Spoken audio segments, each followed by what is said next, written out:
So, some years ago, I did a painting. I did a bunch of paintings, and I was going to get a show in a gallery.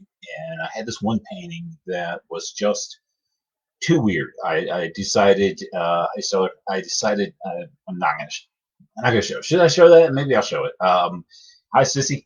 And I was like, I just kept going back and forth. Maybe I shouldn't show it. Finally, I decided I'll show it with the other ones, but I thought it's too weird. Nobody's going to want it, and maybe I'm, making a mistake putting it in the show at all. And turned out to be the most popular thing in the show, and people fought over it. And I mean, I sold it for what I had, the price tag I had on it, but people were trying to like privately bid the thing out from under me or whatever. And so it was an octopus painting, not this one, the different one. But along this line, this style was on a scrap of wood like this long, skinny thing. And so it was so popular, I decided to do another one. Well, different, but in this style. And people fought over that one. So I did another one, and people fought over that one. And somebody said, "Dude, I think you found your niche. I think you found what you need to be doing." And I was already sick of doing octopuses at that point. Three of them. That's a lot of little suction cups to be drawing. And so I was just like, okay, but it really did seem to be the popular thing. So I did 100 more, and Sissy says it's cool. Thank you.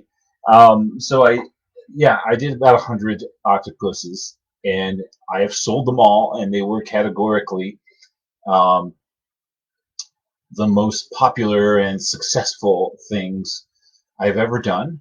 I've never understood why. I mean, I think they're great, but I don't necessarily think they're greater than the other things I was doing at the time. I really liked all the stuff I was doing at the time. But they've had uh, when I finally got through doing that 100 or so, I was like, never again, never. And so and then since then, for years now, people have been saying, "Oh, I want to get one of your octopuses. Tell me next time you've done another one of those octopuses." And I'm like, I'm not doing any more of those octopuses, and I'm not, even though I have done several. I've gotten these ideas to do like a steampunk octopus or something. An idea comes into my brain, and sometimes I just can't help myself. I've got to go do it, but I don't have an intention of doing another octopus 100 octopuses series or something. Might happen. I might change my mind. Who knows? Anyway, I've got this friend. He bought this one from me, and everything about their lives have changed. They both retired, and their kids have moved out, and they're moving from their rather large house into a rather small apartment, and they don't have room for most of what they own. So he just gave me this back. I just have it back. So, uh, yeah, it's back on the market, I guess. Anybody who wants one of the famous Gilead octopuses, I'm gonna have to put this up. I have to do something. If I was a clever guy, I'd do something clever. A fundraiser. I don't know, because it's kind of a rare item, given that I really have no intention of doing a bunch more. He also said, "I've got some Boris Vallejo books. Do you want those?" And I was like, "That." I mean, I didn't know I was getting the painting back. His text was, "I've got some Boris Vallejo books. Do you want them?" And I was like, "Yeah." And he lives close by, so I hopped on my bicycle and rode down. And when he saw me pull up on my bicycle, he was kind of like, "Oh crap," because this, I don't know if you can see, this is the pile of books that he had for me. I didn't realize how many there were, but those are all slick, glossy, colored pages in there. That's 100 pounds at least. I mean, that's like more weight than there is in my cheek jowls, if you can imagine. Um, So, but those are cool. I'll be keeping some of them, and some of them I'll be giving away at sci-fi conventions if we ever do that again. I'll put some stuff in the charity auction and that sort of thing. So what we have here is yet another old, very old life drawing sketch. I like it for the most part. I did a fairly good job on the drawing. She was a long-legged girl. Okay, that is feasible. Hip to shoulder being the same length as hip to knee. Um, that could happen. But I don't know what's going on with that knee out there. That's like a half a foot too long to be humanly possible. So this part has got to change. This part right here.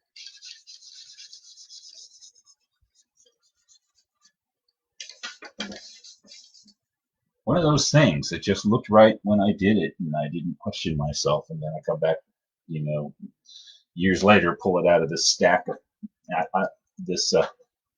There's thousands of them in this shelf right here to my right.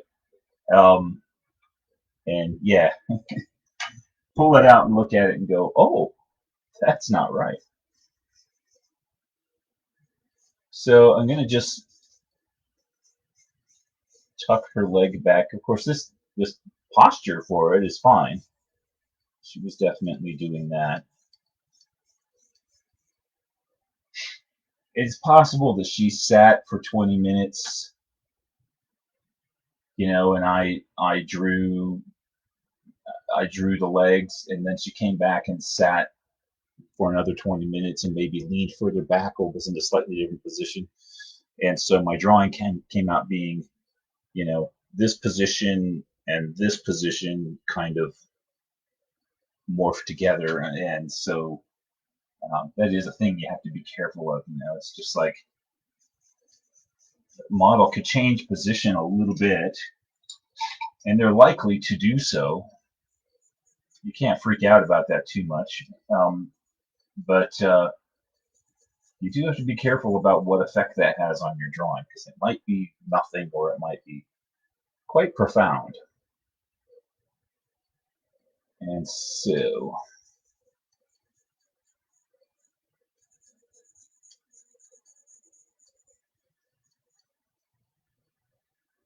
and so.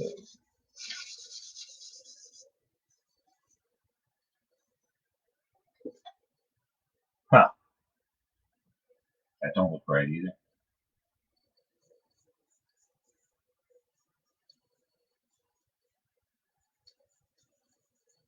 Somehow it wound up with a leg that looks like it's made of rubber.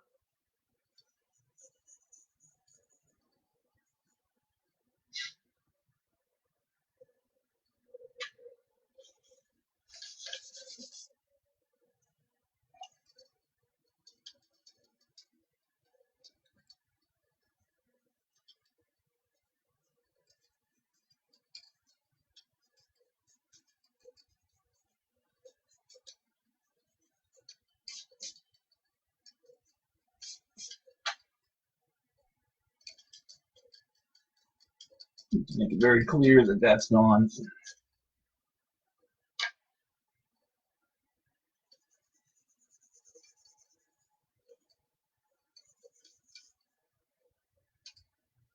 One good way to deal with all this is make it really dark then.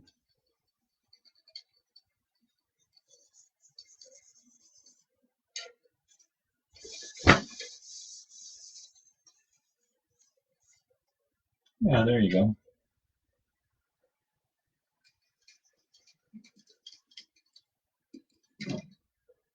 It's not near as obvious now.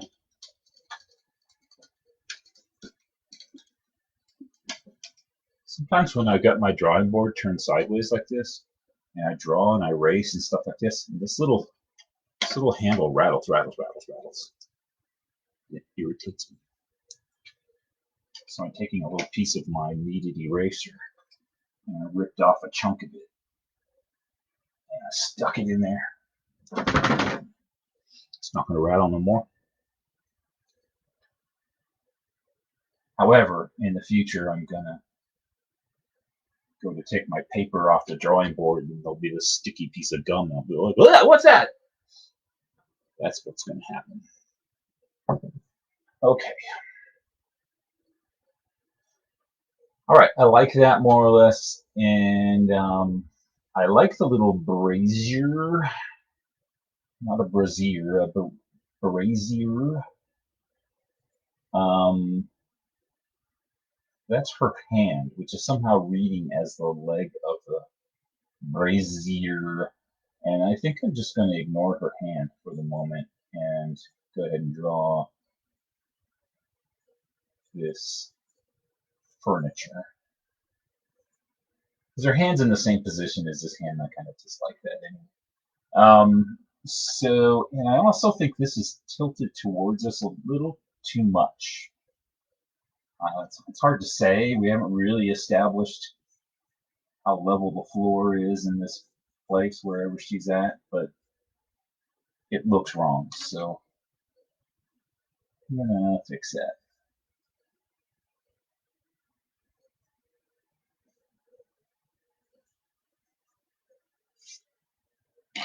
Something that will bug you almost immediately in a drawing is ellipses if they're drawn incorrectly. Things like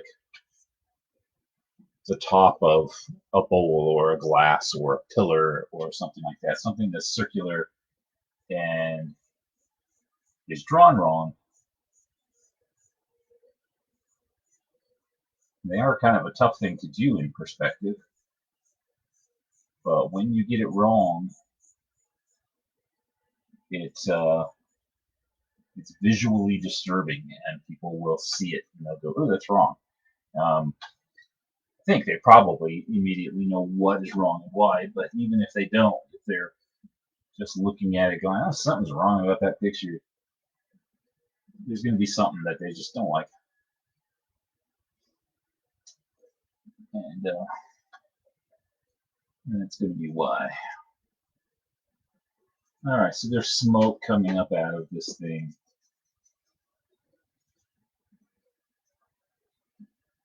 It's a little thing she's got there for warmth because Gilead's a jerk and won't let her put her clothes on so we can draw her. And I don't really know why I drew this radiating circle. I just did. It's kind of cool though. It does pull your attention into the middle. Kind of like it.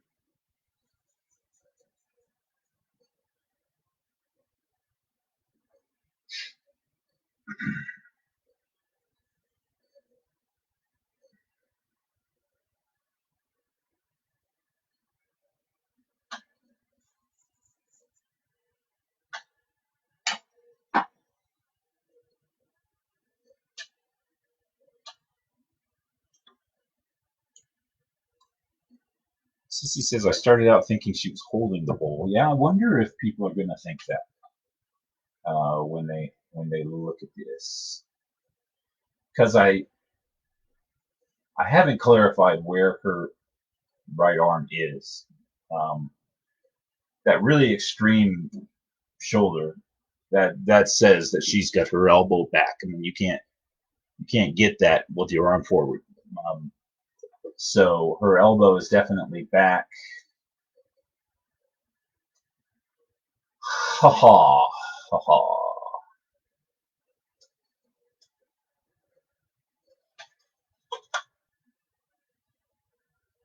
Kind of makes me doubt whether this whole brazier thing is a good idea. For one thing, there's a kissing edge. The thing comes right to there. That comes right to there. And if you squint your eyes, it can almost look like this thing is growing out of her boob. It might be a mistake to have that thing there at all. I drew it apparently in class. ages ago because I have no memory of working on this one at home. I don't think I did. I think I drew it in class.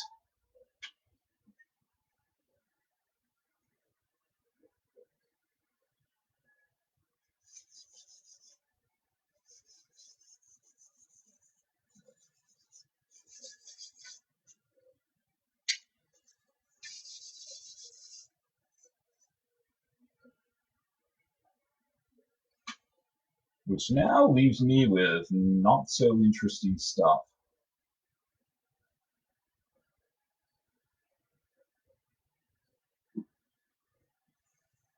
I tended to, if I was sitting where the model was going to be like this, um, I generally wanted to move my chair just to another part of the room.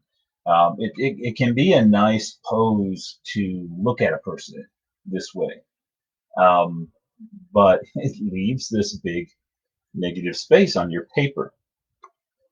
And if you're not me, you don't worry about it. You're just like, I drew this figure. Look at it. It's nice. But if you're me and you're going, but what am I going to do with the rest of the paper? It doesn't fill the scene. And so, but you can look at it as an opportunity to include some things. Um, so we could have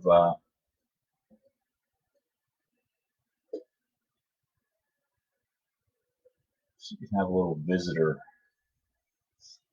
talking to her here.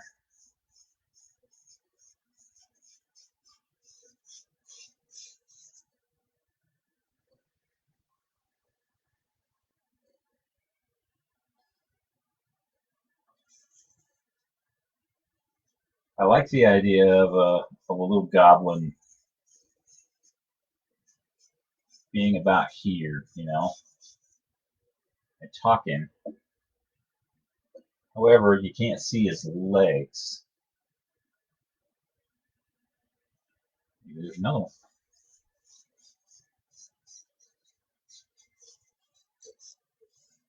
There's two little guys.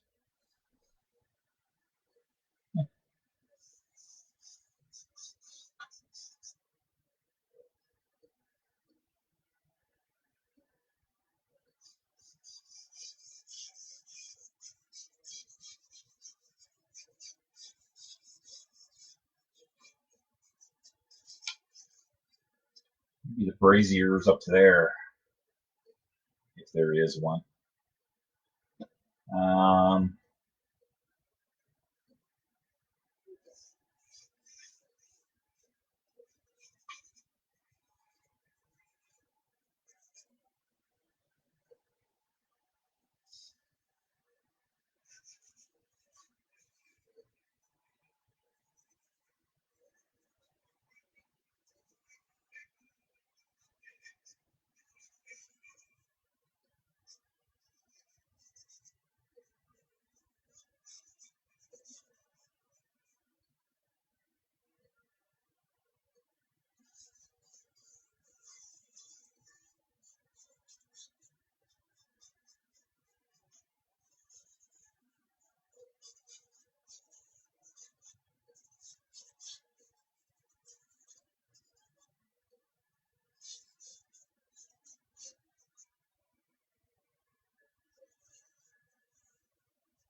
So I've got these two little goblin guys. They're talking to her about something. And one of them's got a box.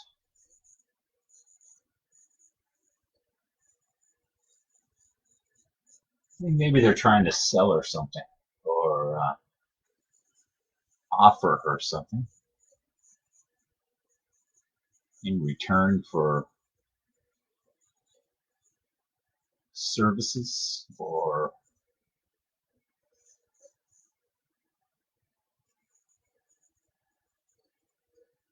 tribute. Could be tribute.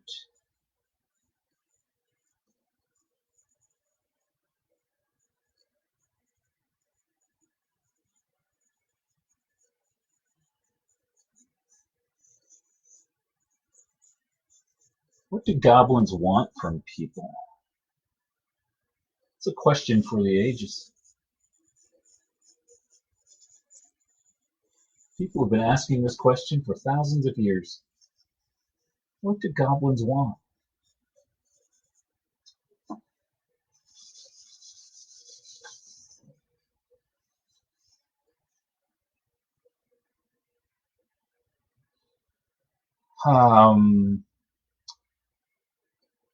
Stellar, my screen says, sorry, we're having trouble playing this video.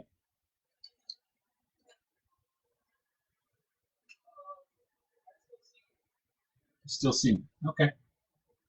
I'm just going to pretend we're not having trouble playing this video. Okay.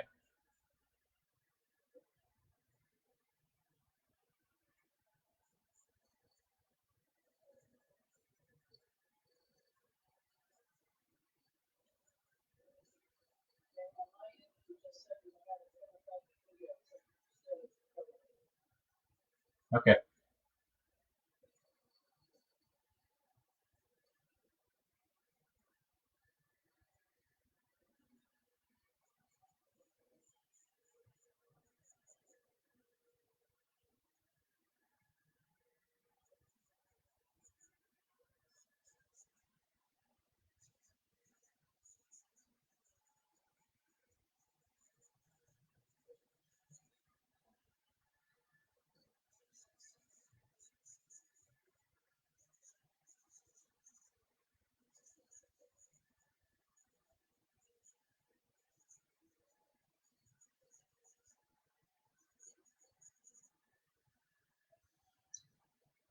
I don't have very many pictures that go way back in time.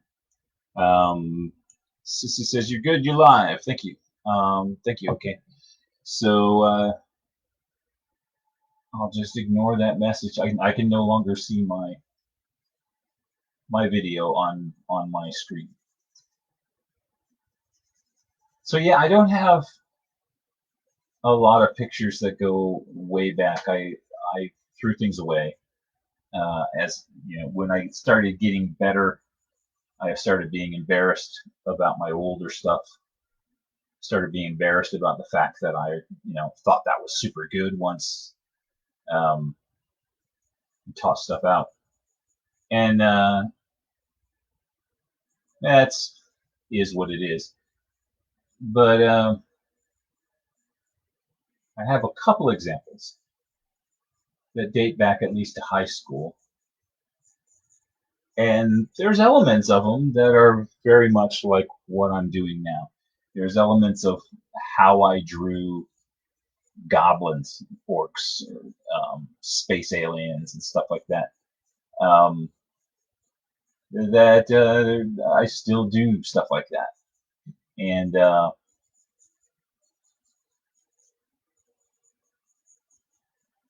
I'm not making any big claim here.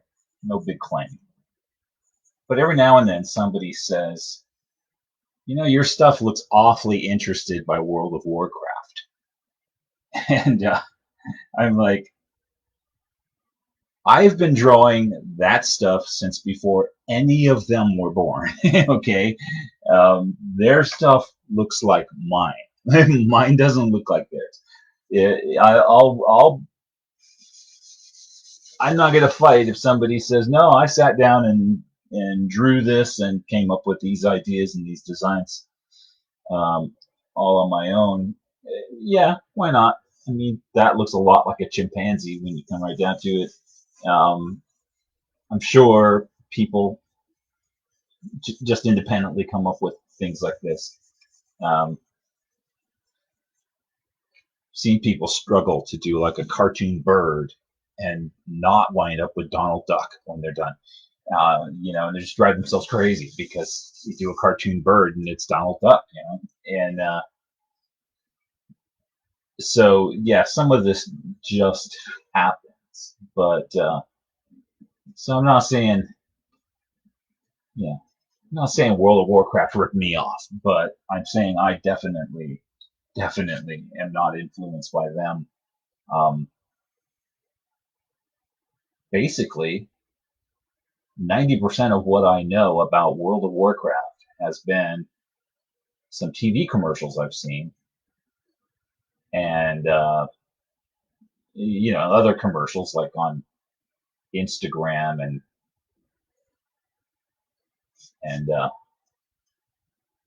Facebook. Um, and aside from that, what I really know about them is that people have said your stuff looks like World of Warcraft. Um, but anyhow, I could verify that I've been drawing stuff like that since the 1970s. And the concept artists down at World of Warcraft have not been drawing stuff like that since the 1970s, I promise.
Heard stories of art directors at some game,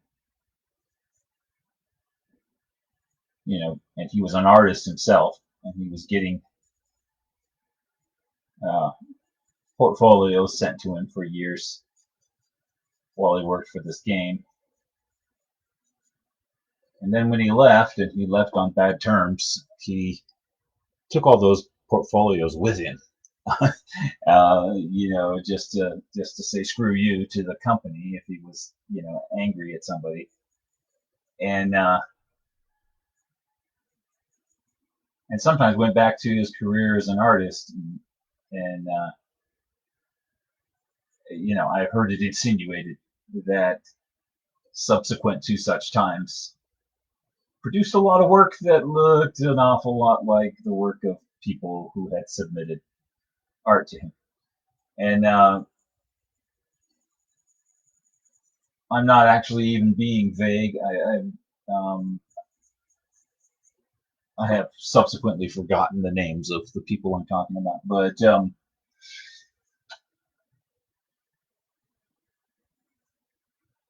there was one time when this company called me up and they were producing a book, and I had the name of the company and the name of the book, and they told me, yes, you are definitely hired. We're sending you a contract. But they had asked for a portfolio, and then they had asked for more samples of, this kind of thing and that kind of thing. And I'd sent them copies of all kinds of work. And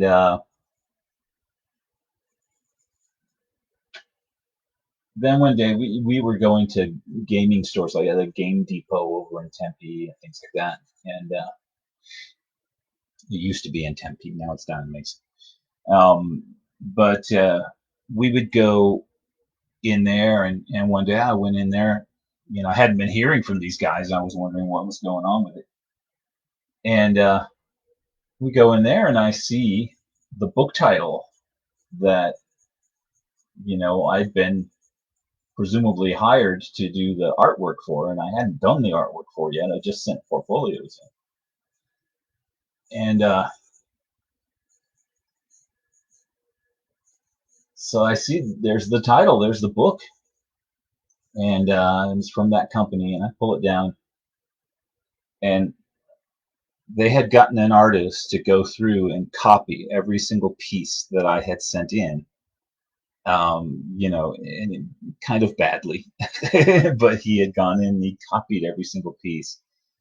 And but if that wasn't bad enough, he copied some Frank Frazetta pieces and some Boris Vallejo pieces and some Chris Achilleos pieces. And in fact, um, Chris Achilleos did this mermaid that's kind of an evil looking mermaid. And he liked it so much that he did another version of it as a logo for his artwork.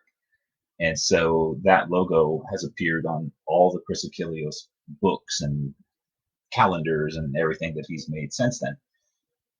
And this guy copied that and made it the logo for the game. And so it was a very egregious copyright violation, like all over the place. And I didn't know what I wanted to do. I mean, I was mad, but I I almost considered buying the book so that I would have proof of my case or whatever. And then I was like, screw that! They're not going to make any money off of me over this. And I don't know. I guess I'd made up my mind what I was going to do. Like a week or two had gone by. We lived in Prescott at the time, so we had to drive down from Prescott no, we weren't living in Prescott. Anyway, a week or two had gone by before I went back to the gaming store and I looked for the book and could not find a copy of the book. It's a brand new book, that they had on the shelves. And I inquired after it, and the guy said, "Nope, that book's not available." And he was kind of uncommunicative about why. It had nothing to do with him. He was just selling books that game people had brought to him. But he was like, I don't remember how he put it, but basically it had been pulled. And so what I imagine happened is Frank Frazetta and Boris Vallejo and Chris Achilleos and all of them sued the living hell out of the company. And the company no longer exists, and the artist I never saw anything from again. And that just ended, justifiably, but it's like, how sad. It was probably it might have been a really cool game, and the art, the the illustrator might have had a great career ahead of him, and all that. And they just had to squander that on, hey, let's do this so that we screw as many people as possible.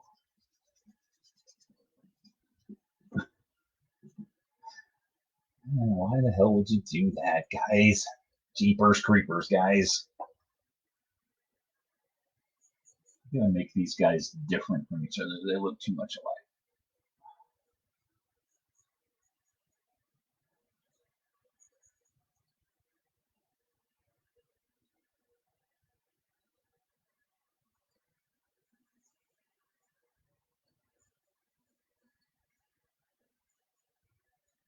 Big staring eyes.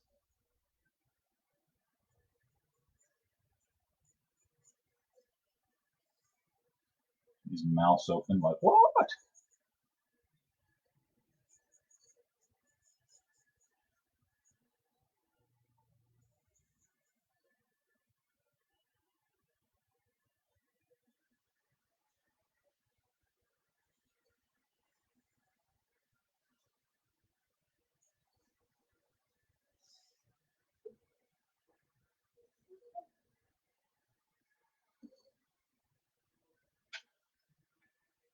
But I've had that feeling a few times of thinking, oh man, there's this thing that I've drawn since just forever and just never really gotten it published or put out there in any way. Like these little goblin dudes or something.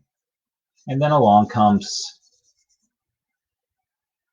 Gremlins or Labyrinth or or something like that. Something Wick Chronicles, the Bailey Wick Chronicles. There's something Wick. And Barton Paul says, "Please, lady, somebody's going to sign for this." Yeah, there you go. Uh, how'd you two get in my room? Okay, cool. Yeah, yeah, I like these kind of reactions. Um, so yeah, every now and then I've thought, super cool thing. Gremlins, Labyrinth, and everything. God, they're cool. I love them. But there were elements of those things that are like, oh, that's so much like something I've drawn for years. And why wasn't I the conceptual designer for this thing? Damn it. That kind of feeling. But such is life. Such is life. So I'm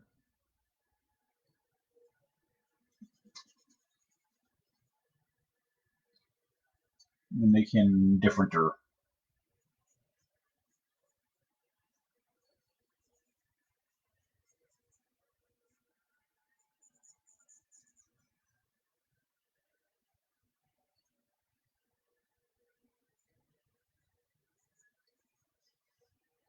Something's not working for you, just knock it out and do something else. So yeah, that way you get pretty different head shape and different expressions. Never completely clear if these guys are mammalian or amphibians or what they are. Sometimes I put warts all over them, like a frog.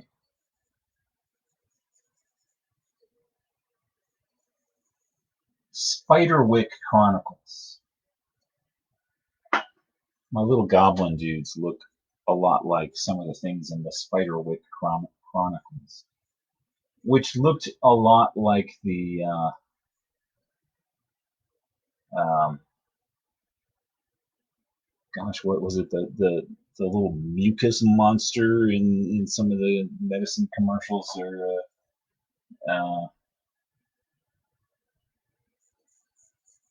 what was the little monster?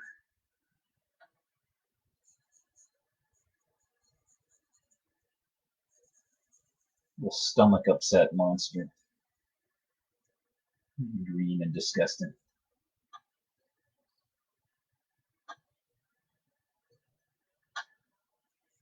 So yeah, these guys. I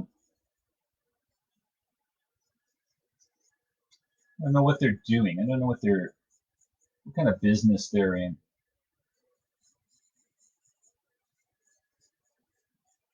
I wonder that sometimes, like where do they fit in? Like they're not. I don't see them as being explicitly evil. Um, he looks so concerned. The guy on the left. Yeah, yeah, he does. He looks like, oh shit. This isn't going as well as we thought.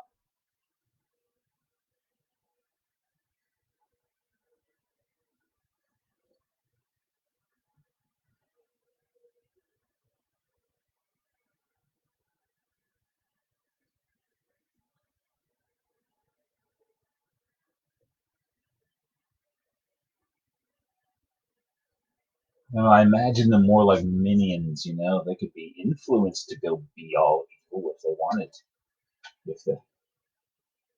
if the person in charge sent them off to do something bad.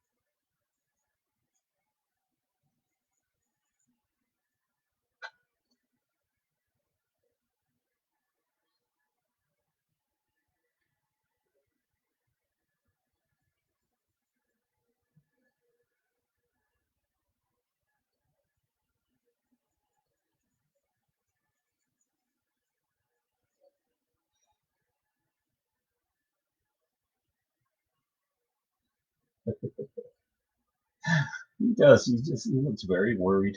He's a worried looking guy.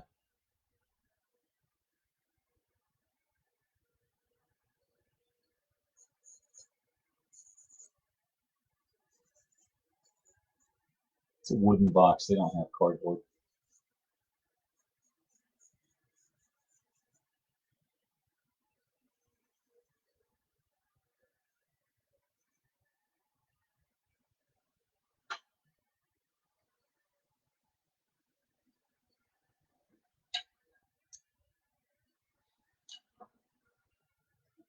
Sat down here with the expectation I was going to put a costume on her, and I just forgot that whole concept entirely.